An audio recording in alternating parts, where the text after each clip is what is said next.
स्वागत है हमारे YouTube चैनल आरबीसी में। आज हम लोग बात करेंगे नीट के एग्ज़ाम में केमिस्ट्री में पूछे गए सवाल। वीडियो थोड़ा किन्हीं मेरे निजी कारणों से थोड़ा वीडियो डालने में दिक्कत हो गया।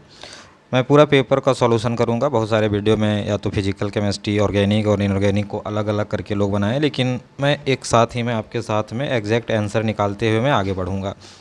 तो हम लोग यहाँ पर बात करेंगे कि हमारे पास में पहला जो क्वेश्चन है मैच वाले क्वेश्चन हैं। तो अगर हम देखेंगे इथेन मतलब कार्बन कार्बन के बीच में बॉन्डिंग पूछी है, तो इथेन अल्केन ग्रुप है, तो हमारे पास में यहाँ क्या होगा, सिर्फ और सिर्फ 1 सिग्मा बॉन्ड होगा। ठीक है, आगे हम बात करेंगे दूसरा में इथीन। तो इथीन के पास में हमारा क्या होगा, डबल बॉन्ड है, तो 1 सिग्मा और 1 पाई। तो हमारे पास में यहाँ पे अगर आगे देखेंगे कार्बन मॉलिक्यूल C2, तो ये थोड़ा सा यही डिसाइडिंग फैक्टर है क्वेश्चन का। ये जो पूछ लिया गया है ये हमारे पास में मॉलिक्यूलर ऑर्बिटल थ्योरी से पूछ लिया गया है। तो हमारे पास जो C का है इसमें जो है 2 पाई बॉन्ड आ जाएगा, और इथिन वाले में ये। तो आप अगर यहाँ से देखेंगे तो हमारे पास में ये बच्चे ने सही किया है, किसी का मुझे पेपर मिला है ना। अब हम आगे बढ़ते हैं दूसरे में। दूसरा हमारे पास में है हेनरी। तो हम लोग क्या जानते हैं कि अगर हम लोग KH को बढ़ाएंगे, ठीक है, KH को बढ़ाएंगे तो ऑल ओवर जो सोलबिलिटी होती है वो डिक्रीज होगी। तो यहाँ पे अगर हम वैल्यू देखें, वैल्यू दिया हुआ है कांस्टेंट का, तो जो सबसे यहाँ पे कम होगा उसको आगे रखेंगे, तो हमारे पास में हो गया B, देन C और फिर A। अगला है हमारे पास 53। तो 53 वाले में यहाँ पे बोला जा रहा है कि ये ऑर्डर दिया गया है, ये ऑर्डर बिल्कुल सही है बॉइलिंग पॉइंट का, अगर याद होगा तो ये हमारे P ब्लॉक से है, ऑक्सीजन फैमिली में। और रीजन यहाँ पे सही दिया गया है कि hydrogen due to presence of क्या है, हाइड्रोजन बॉन्डिंग। तो यहाँ पे दोनों स्टेटमेंट सही हैं। चलिए आगे बढ़ते हैं। अगला हमारे पास में ये अल्कोहल चैप्टर से हमें मिल जाता है। तो यहाँ पे देखेंगे कह रहा इंट्रा मतलब एक ही घर वाले के बीच में जो बॉन्डिंग हो, तो हमारे पास में इसका ऑप्शन 54 का फर्स्ट आ जाएगा, है ना। इसी के बीच में क्या हो रहा है, इंट्रा मॉलिक्यूलर हाइड्रोजन बॉन्डिंग। अगला बॉइलिंग पॉइंट 3 आइसोमर, ये भी NCERT से ही है, पेंटेन। तो पेंटेन ये फिजिकल प्रॉपर्टी से क्वेश्चन है, ठीक है। फिजिकल प्रॉपर्टी जो है ऑर्गेनिक में देखेंगे 12 वाले में मिलेगा। तो हम लोग अगर मॉलिक्यूलर वेट्स जब सेम हम लोग क्या जानते हैं, boiling point directly proportional to molecular weight. अगर मॉलिक्यूलर वेट मिल गया तो इन्वर्सली प्रोपोर्शनल टू ब्रांचिंग। तो ब्रांचिंग में देखेंगे तो नॉर्मल पेंटेन कम होगा, देन आइसो और देन नियो।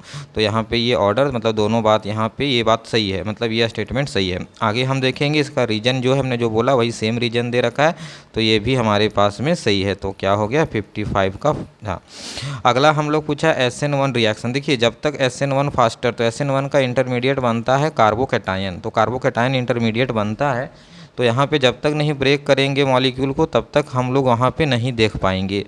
तो यहाँ पे सबके जगह पे हुआ कार्बोकैटायन इस कार्बन के पास में, तो यहाँ पे जनरली जो देख रहे हैं ये हमारा रेजोनेंस स्टेबलाइज है, ठीक है, डबल बॉन्ड सिंगल बॉन्ड और हमारे पास प्लस चार्ज, तो इसके पास में SN1 ज़्यादा हो जाएगा, ठीक है। आगे बढ़ते हैं। अगला 57 ल्यूकास। ल्यूकास में हम लोग जानते हैं 3 डिग्री 2 डिग्री 1 डिग्री, एक इंस्टेंटेनियस, एक 5 से 10 मिनट लेता है, काफ़ी समय।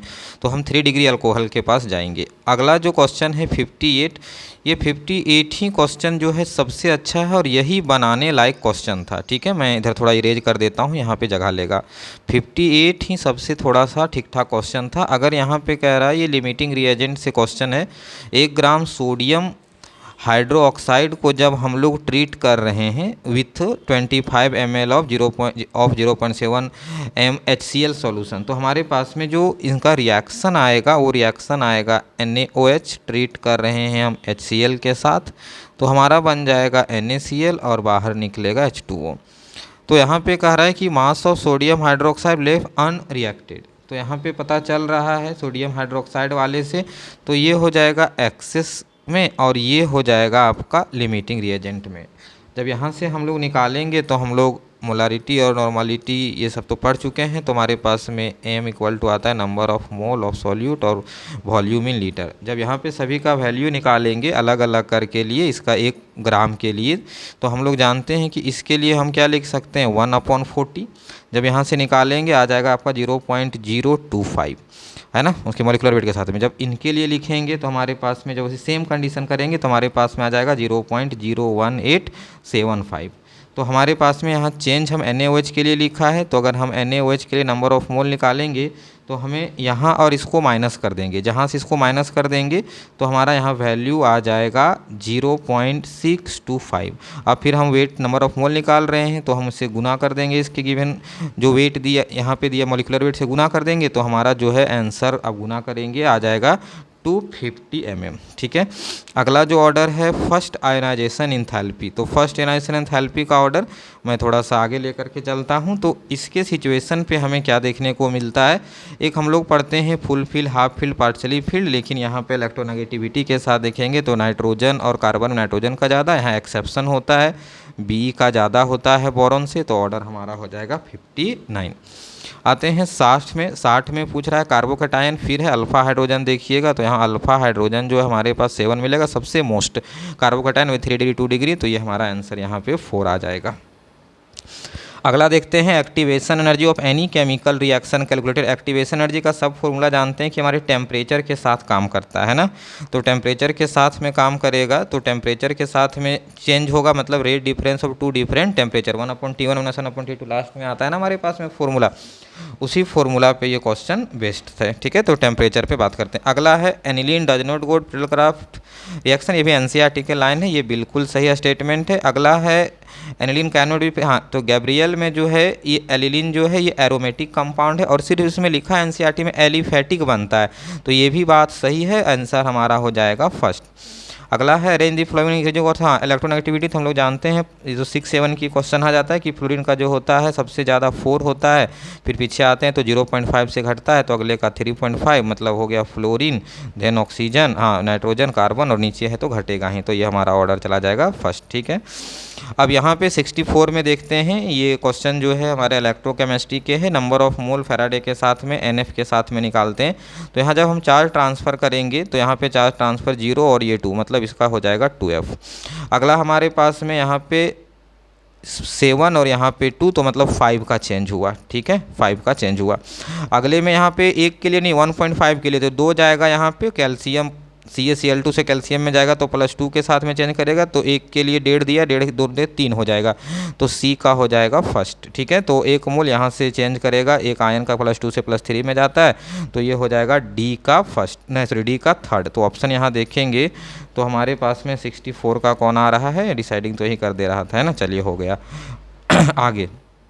आगे हम क्वेश्चन में चलते हैं 65 वाले पे। तो 65 वाले पे अगर हम देखेंगे तो देखिए जिसके पास वाटर होता है, याद रखने का तरीका होता है सॉल्वेटेड कहते हैं। दूसरे यहाँ पे इसको से कारण हमें क्या पता चल रहे हैं कि एम्बिडेंटल लिगेंड जो होते हैं वो हम क्या कहलाएंगे, लिंकेज कहलाएंगे। तो आप यहाँ से अगर देखेंगे कि A का दूसरा, ठीक है, दिख ही रहा है, और D का फर्स्ट, ठीक है, और यहाँ और सारे हैं, और ये यहाँ पे आयनाइजेशन हो गया ये, और C का जो है हमारे पास में अगर देखें तो C का हो गया ये हमारा कोऑर्डिनेशन। ठीक है, चलिए हो गया।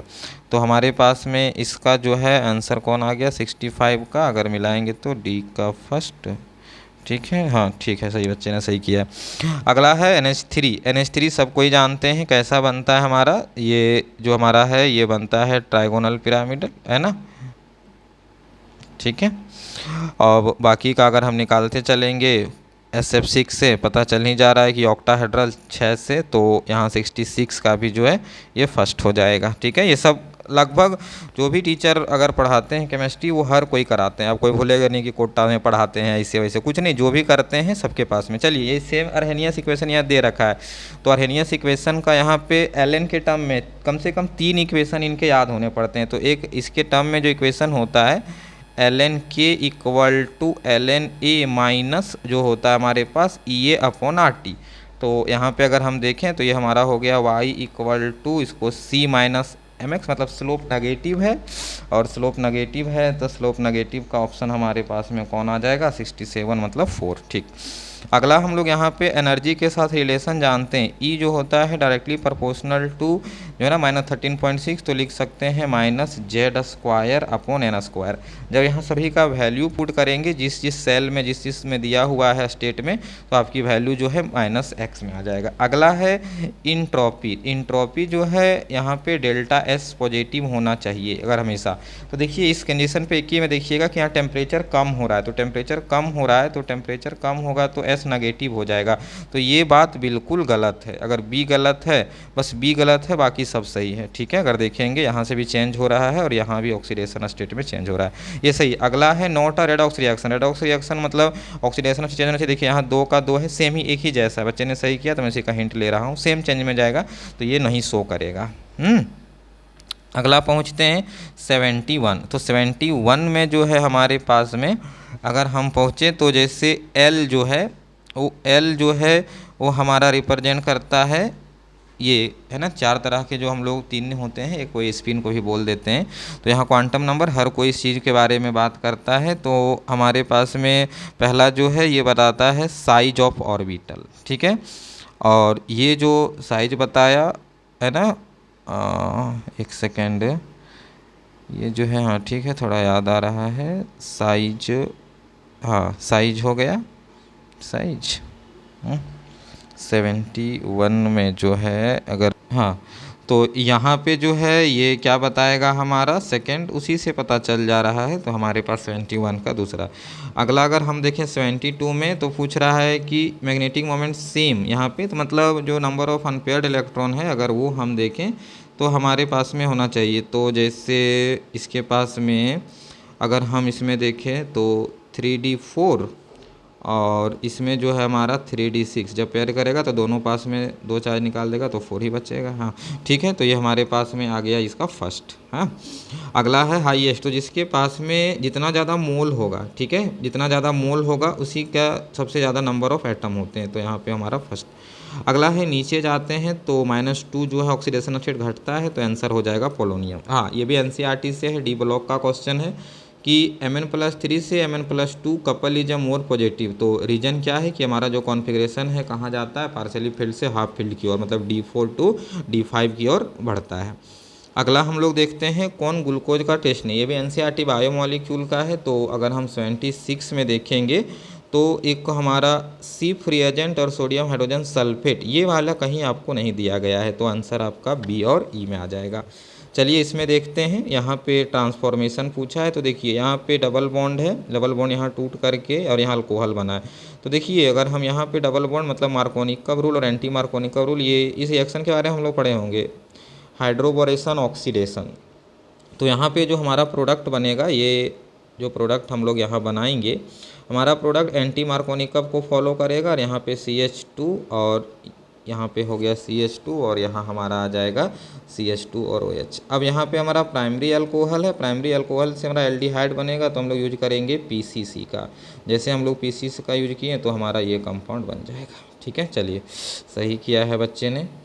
अगला हम लोग पहुँचते हैं 78। हाँ Kp = Kc है ना, डेल्टा Ng अगर 0 नहीं हुआ तो Kp Kc नॉट इक्वल, ठीक है। मतलब क्या होता है हमारे पास Kp = Kc, हम जानते हैं इक्वेशन Kp = Kc RT के पावर डेल्टा Ng। तो डेल्टा Ng पे सब बराबर कर रहा है, तो यहाँ पे वैल्यू 0 नहीं आएगी। अगला कह रहा है कि टर्सरी कार्बन, तो यहाँ पे अगर हम बना के देखें ये वाला 2,3 डाइमिथाइल ब्यूटेन, ये 4 हो गया, एक दूसरे तीसरे तो ये देखिए 3 डिग्री का बन रहा है हमारे पास में, ठीक है। तो ये हमारा आंसर ये आ जाएगा। अगला आते हैं फेलिंग सॉल्यूशन। देखिए बच्चे यहाँ पे 2 सॉल्यूशन के बारे में बात होता है, सॉल्यूशन ए और सॉल्यूशन बी। जनरली बच्चे इस पे गलती किए होंगे, तो सॉल्यूशन ये बी होता है। सॉल्यूशन 1 जो होता है वो होता है एक्वस कॉपर सल्फेट। फिर आते हैं आइसोथर्मल, ये सबसे आसान क्वेश्चन है। तो आइसोथर्मल जो है हम सब जानते हैं, थर्मल से याद रखिएगा T से टेम्परेचर, जिसमें क्या कांस्टेंट हो, जिसमें हमारा तो इसमें आइसोथर्मल प्रोसेस में जो है हमारा T से याद रखना है कि आपको जो है टेम्परेचर हमारा क्या होता है, कांस्टेंट होता है। तो ए का हमारा हो गया सेकंड, और इसी से डिसाइडिंग तो नहीं हो जा रहा है, हाँ देखते हैं, चलो हो तो गया। अब क्या है ना, ज़्यादा नहीं, अगर ऐसा लगे ऑप्शन तो सीधा बढ़ जाइएगा। अगला आते हैं हम लोग 82 वाले में। तो 82 वाले में हाँ कोऑर्डिनेशन नंबर 6 है, तो ऑक्टाहेड्रल कंपाउंड हो गया। तो NH3 वाले में कह रहा है डायमैग्नेटिक पैरामैग्नेटिक। हाँ जब इसको करके देखते हैं ना तो मैंने देखा तो इसमें पेयरिंग हो जा रहे हैं, एक भी अनपेयर्ड इलेक्ट्रॉन नहीं है, तो ये डायमैग्नेटिक हो गया, इसमें बच जा रहे हैं, तो ये पैरामैग्नेटिक। ये भी बात सही है, ये भी सही है, तो दोनों स्टेटमेंट यहाँ पे बिल्कुल सही है, ठीक है। अगला हमारे पास में है, हाँ ये तो 9 क्लास से है, हीटिंग अगर मतलब जो सॉलिड से सीधा चला जाए वेपर बिना लिक्विड में आए हुए, तो हमारा हुआ सब्लिमेशन। यहाँ जब ओजोनोलिसिस करेंगे हम लोग, तो ओजोनोलिसिस करेंगे तो हमारे पास में क्या बनेगा, यहाँ से एल्डिहाइड और कीटोन प्रोडक्ट बनता है। तो ए का हो गया 4, ठीक है, ए का 4 हो गया, तो डिसाइड हो रहा है, 2 ऑप्शन है। अगला जो है इस वाले को तोड़ने के लिए, हाँ, KMnO4 और KOH लेंगे तो हाँ डिसाइड तो हो जा रहा है। हमारा डी का हो गया थर्ड, ए का 4। चलिए ठीक है, 84 का हमारा मिल गया थर्ड। 85 जो क्वेश्चन है काफ़ी अच्छा क्वेश्चन है ये। यहाँ पे दे रखा है तो पूछा है बैकवर्ड, तो हम लोग यहाँ पे एक रिएक्शन क्वोशिएंट से पता लगाते हैं कि फॉरवर्ड जाएगा कि बैकवर्ड जाएगा। तो जब हम लोग इनको सॉल्व करेंगे 85 वाले को, तो जब हम लिखेंगे तो हमारे पास में प्रोडक्ट और रिएक्टेंट का कंसंट्रेशन करेंगे तो यहाँ से हमारी Q की वैल्यू जो निकलती है ये Kc से कम आता है ना। Q का वैल्यू Kc से कम आएगा तो ये शिफ्ट किधर करेगा, बैकवर्ड डायरेक्शन पे। 85 का थर्ड है ना, एक बार निकाल लीजिएगा, कुछ नहीं करना है। ए बी और सी में जो है इसका वैल्यू रख देना है, सबका सेम वैल्यू दिया है। ए का स्टोइकियोमेट्रिक कोएफिशिएंट है, ये पावर में आ जाएगा, वहाँ से कर देना होगा, ठीक है। 86 में डायामैग्नेटिक पूछ रहा है। डायामैग्नेटिक पूछने का मतलब क्या है कि सर अनपेयर्ड इलेक्ट्रॉन जो है वो नहीं होना चाहिए, तो इसके F0 कॉन्फ़िगरेशन अटेंड करता है, ये F14, तो पहले वाले में ही यहाँ पे आ रहा है 86 का फर्स्ट। सेम देखिए यहाँ पे एक ही वाला डिसाइड करने के लिए है, यहाँ पे कॉम्प्लेक्स को, कोऑर्डिनेशन कंपाउंड को डिसाइड करने के लिए एक ही लिगेंड काफ़ी है, तो ये हुआ होमोलिप्टिक। और अगर दो अलग अलग करें तो हेट्रोलिप्टिक। ये बात सही है, यहाँ पे देखो सही है, जो हम कहा वही बात यहाँ पे लिखा है, तो ये भी बात जो है दोनों सही है, ऑप्शन मतलब स्टेटमेंट दोनों सही है। अगला 88 क्वेश्चन करने लायक है, जो इलेक्ट्रोकेमिस्ट्री में फैराडे लॉ से है। तो हम लोग ना फॉर्मूला जानते हैं क्या, W = EIT, और वैल्यू तो कुछ अलग होते हैं लेकिन हम लोग कैलकुलेट करने के लिए क्या रखते हैं, 96,500। जब हम लोग वैल्यू रखेंगे, इक्विवेलेंट वेट निकालना है कॉपर का चार्ज से, तो यहाँ पे 63, यहाँ क्या रख देंगे हम लोग रख देंगे 63 इंटू जो दे रखा है 9.64, और टाइम दे रखा है 100 सेकेंड, है ना, ये सभी देखना होता है। और 500 और इक्विवेलेंट वेट रखना है, तो यहाँ पे 2 से गुना करना होगा। जब कैलकुलेट करेंगे तो आपका जो है ये वैल्यू क्या करके रखा था मैंने कैलकुलेट, हाँ, यह आ जाएगा 0.315। चलिए अगला आते हैं हम, यहाँ देखो ये बॉन्ड ब्रेक करना है, एसिडिक मीडियम में तुम्हारा एसिडी बनना है 89। अगला हमारे पास में the product of A and B, ये देखिए ये 2 जगह पे दिया है, एक अल्कोहल से एल्डिहाइड के प्रिपरेशन में, एक एल्डिहाइड चैप्टर पे। तो यहाँ पे हमारा जो बनेगा वो बनेगा H3PO4, और यहाँ हमारा बनेगा POCl3, एकदम NCERT से लाइन से गया है। चलिए यहाँ पे इस क्वेश्चन जो है, ये क्वेश्चन जेई मेंस का क्वेश्चन है, पुराना क्वेश्चन है, जेई मेंस और NCERT के अंदर भी दे रखा है एक्सरसाइज में। क्वाड्रेबल कह रहा है रेट, मतलब लॉग जो है K2/K1 की वैल्यू 4 रखना है।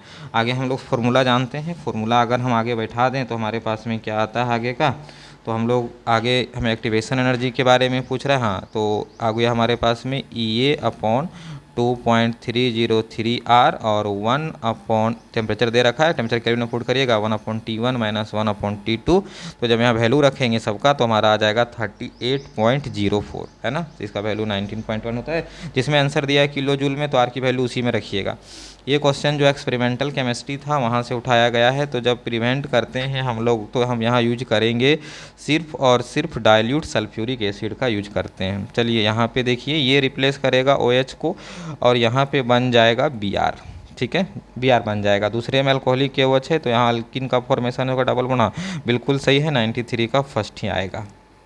आगे आते हैं 94, ये हम लोग सब जानते हैं पाई = CRT। तो यहाँ हम कांस्टेंट पाई और C के बीच कहा है, जिसकी वैल्यू दे रखा है R, और इसी का वैल्यू के साथ में रखेंगे तो हमारा बस T निकालना है। T निकालेंगे तो T हमारा आता है 310, यहाँ पे केल्विन में आएगा, तो घबराइएगा, ये डिग्री सेल्सियस में दिया है, जैसे घटा देंगे 273 से तो आ जाएगा हमारा 37, है ना, आंसर इसका 37 डिग्री सेल्सियस पहले वाला आ जाएगा। अगला देखते हैं ओजोन। ओजोन NCERT के अंदर 2 कैनोनिकल स्ट्रक्चर बनाया, जो बिल्कुल ये गलत बात हो गया। BF3 नॉन जीरो नहीं, इसका होगा नॉन जीरो डाइपोल मोमेंट नहीं, इसका होगा कुछ, यहाँ NF3 इसका ग्रेटर देन, ये गलत है। ये कॉनिकल CO3 का बनाएंगे तो हमारा 3 बनेगा कॉनिकल स्ट्रक्चर, ठीक है, ये आराम से देखेंगे हम लोग को P ब्लॉक में मिल जाएगा। हाँ, यहाँ से तोड़ेंगे प्लस माइनस, यहाँ से अटैक किया तो हमारे पास में जो बनेगा A बनेगा CH3 CH2 CH2, यहाँ आया CN। फिर हम लोग पार्शियली हाइड्रोलिसिस कर रहे हैं इसका, तो हमारे पास में क्या बनेगा, यहाँ पे जो है एमाइड बनने की कोशिश में जाएगा, पास हाइड्रोलिसिस करेंगे सनाइड का, तो हमारे पास में क्या बन जाएगा, C double bond NH2 last में इसके जुड़ जाएगा। इधर हमारा हो गया CH3 CH2 हाँ। अब ये देखिए यहाँ से पूरा लग रहा है कि हाइड्रोबोरेशन ये हॉफमैन ब्रोमाइड डिग्रेडेशन के बारे में है, तो यहाँ से इसको पूरा हटा दीजिए और वहाँ पे NH2 जोड़ देते हैं, तो हमारा क्या बन जाएगा, प्रोपेलामाइन। अगला है हमारे पास में given below a certain cation, ये भी एक्सपेरिमेंटल केमिस्ट्री से है दूसरा क्वेश्चन। तो यहाँ जब हम लोग लेकर के आएंगे तो पूछ रहा है कि ग्रुप पूछ रहा है फ्रॉम 0 से 6 वाले में अरेंज इंक्रीजिंग, तो एल्युमिनियम +3 याद रखना होगा, इसका थर्ड में आ जाएगा। दूसरा हमारा ये सेकंड में आ जाएगा, ये बेरियम 5 में आ जाएगा, ये हमारे पास में 4th में आ जाएगा और ये हमारा 6th में। तो ऑर्डर अगर हम लोग यहाँ सजाएंगे तो पहला हो गया B, फिर A, है ना, हाँ चलिए, तो ये हमारा ऑर्डर हो जाएगा फर्स्ट, 97 का हमारा फर्स्ट।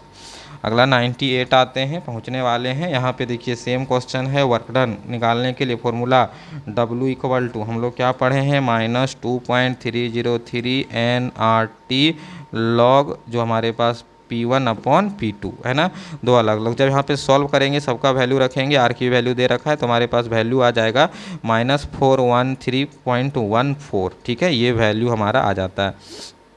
अगला है 19, ये हमारे पास कौन हो गया 98, अगला है 99। हाँ, इसमें ये एक क्वेश्चन है जो बनाने लायक और सबसे टाइम टेकन है 90, ये हमारा 99 वाला। तो हम इसका रिएक्शन अगर लिखना चाहें तो हम लिखेंगे 2NO और ये हमारे पास में बनेगा N2 + O2। इसको बढ़िया से देखिएगा, इसका मैं पूरा कैलकुलेशन दूंगा, बहुत सारे वीडियो में कैलकुलेशन नहीं मिल चुका है। ये Kc = लिखेंगे तो Kc = ये इसका वैल्यू और अपन इसका वैल्यू जैसे करेंगे तो Kc यहाँ पे आएगा हमारा 1.60। अब हम लोग इसी को अलग अलग निकालेंगे, अलग अलग कंसंट्रेशन के टर्म में डिग्री ऑफ डिसोसिएशन निकालेंगे। तो यहाँ से हम उसको ऊपर लिखते हैं, हमारे पास Kc आ गया 1 कुछ नहीं किया, प्रोडक्ट अपन कंसंट्रेशन का वैल्यू रखे हैं 1.60। तो अगले के लिए हम निकालेंगे तो हमारे पास Kc का जो फॉर्मूला बनेगा टी इक्विलिब्रियम में, तो टी इक्विलिब्रियम में बनेगा सर हमारे पास में C, हाँ C∝² अपॉन Kc, है ना, Kc का स्क्वायर ले लीजिए और 1 - अल्फ़ा का होल स्क्वायर। जब सभी का वैल्यू रखेंगे आपका आंसर आ जाएगा 0.717, ठीक है, हाँ 0.7। अगला ये 100 क्वेश्चन, ये आपके पास में एम्पेरिकल फॉर्मूला है, जिसका जिसका वैल्यू दिया है वो लिख लीजिए। A, B और C भी रिमेनिंग परसेंटेज C हुआ, तो A दिया है 32, B दिया है 20, तो रेस्ट कितना हो गया हमारा 48। ए बी कंपाउंड इतना रिमेनिंग फुला, तो A दे रखा है, मॉलिक्यूलर दे रखा है, जिसका हो गया 64, डिवाइड कर दीजिए, इसका 40 और इसका 32। तो यहाँ पे कट गया 1/2, यहाँ भी 1/2, यहाँ आया 3/2, 1/2 ख़त्म, तो A, B और C3। तो भैया ये मैंने केमिस्ट्री के सारे A to Z क्वेश्चन को मैंने सॉल्व कर दिया हूँ, ठीक है, बहुत थोड़ा सा लेट हुआ लेकिन पूरे तरीके से मैं सॉल्व किया।